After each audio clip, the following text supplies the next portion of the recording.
माझ्या पैसे तसं होणार नाही. तुम्हाला ते पूर्ण तातडीनं त्याचा मार्ग काढावा लागणार आहे. वैद्यकीय शिक्षण ते मुलींसाठी मोफत केलं आहे, तर तुम्ही काही कॉलेज त्यांना पैसे मागताय. रात्रीचाच विषय हा. मी रात्रीत हसन मुश्रीफ साहेबांना सुद्धा हा विषय सांगितला की तुम्ही असं का करताय.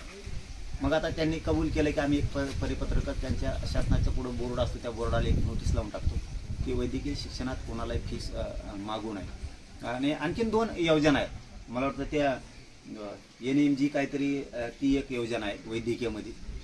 त्या प्रवाहात घेतल्याच नाही त्यांनी, त्याही आता सांगितलं. मी वारंवार हे विषय सरकारच्या कानावरती टाकून मी हळूहळू ते काय म्हणतात ना, दम धरून करेक्ट कार्यक्रम करणं, तसं मी माझं दम धरून मी माझ्या मराठा समाजाच्या पोरांना ज्या गोष्टी मिळवून द्यायच्या त्या मिळवू देतोय.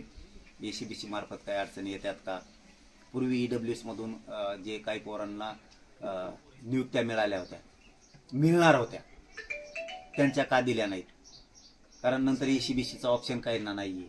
त्यात त्या पोरांचा दोष नाही. मग त्यात महावितरण आहे, त्याच्यात पोलीस आहे, बरेचसे खाते आहेत त्याच्यामध्ये, आरोग्याचे येते, त्याच्यात रेल्वेचे बरेचसे खाते आले, त्याच्यात काही पोलिसांचे सुद्धा आहेत. त्या पोरांनी EWS मधून त्यावेळेस फॉर्म भरले होते. तुम्ही या काही ACBC दिलं. मग आता ज्या पोरांच्या EWS मधून नियुक्त्या झाल्या, नियुक्त्या करणार होता तुम्ही, त्या का केल्या नाहीत.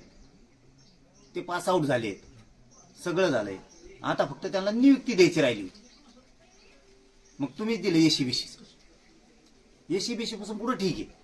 तिथून पुढं तुम्ही EWS मधून तुम्हाला द्यायचं नाही तर देऊ नका. पण जे अगोदर EWS मधून पोरं पास आउट झाले त्यांना नियुक्त्या देणं तुमचं कर्तव्य, ते पण सांगितला विषय.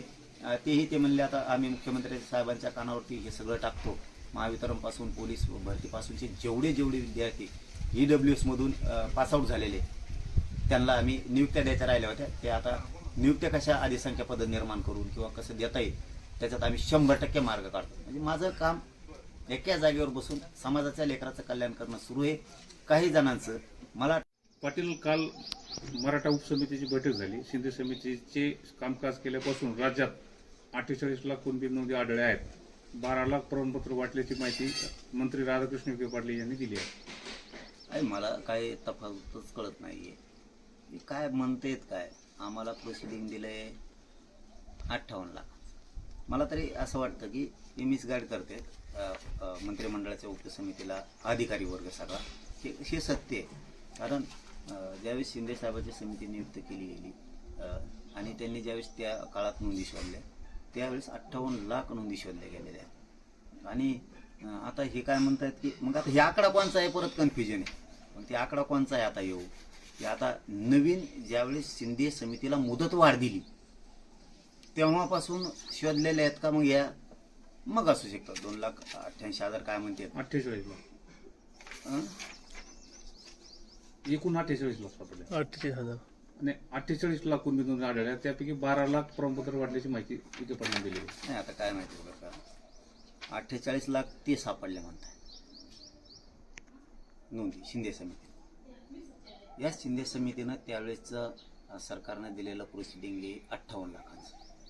58 लाख. मग आता याच्यात काय कन्फ्युजन व्हायला लागलंय. हे सत्यच 58 लाखच नोंदी आहेत, 48 लाख नाही. हे मी त्यावेळेस त्यांना ठासून विचारलं होतं. मला खोटा एकही शब्द सांगू नका म्हणलं. तुम्ही 1 लाख जरी नोंदी निघाल्या असल्या तरी 1च लाख निघाले एवढंच माना. उगच तुम्ही 54 लाख निघल्या म्हणू नका. त्यावेळेस ते 54 लाख म्हणायचे. 1च लाख निघल्या म्हणा.